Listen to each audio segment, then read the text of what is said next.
as I sit here, the memories of that fateful marriage still haunt me like a ghost from the past.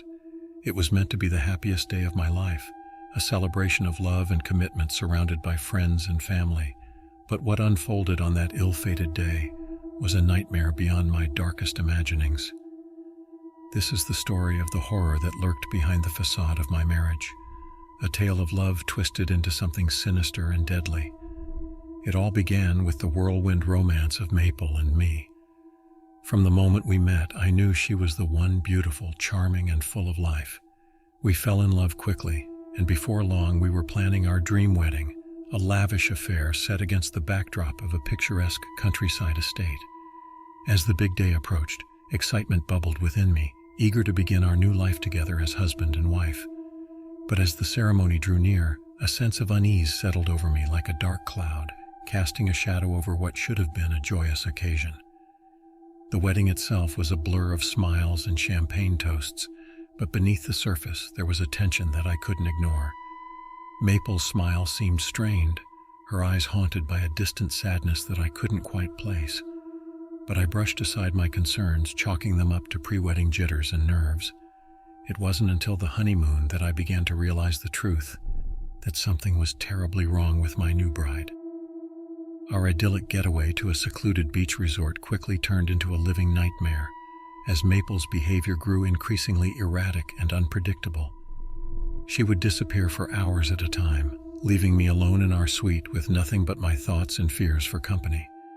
When she did return, she would be distant and aloof, as if lost in a world of her own making.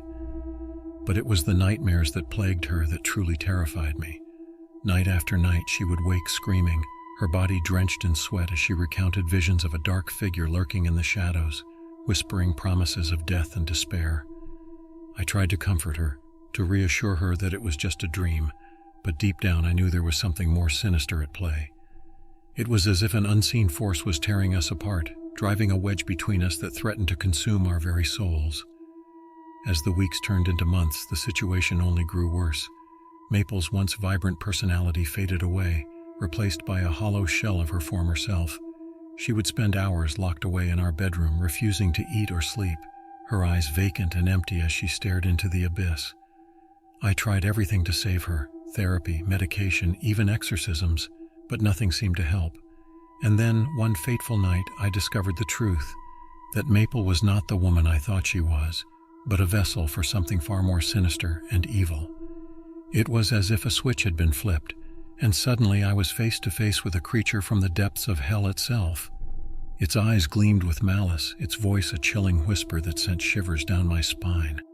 I fled from the house that night, my heart pounding in my chest as I raced towards the safety of the outside world. But even now, as I sit here recounting this tale, I can't shake the feeling that the horror of that marriage still lingers, waiting patiently for its next victim.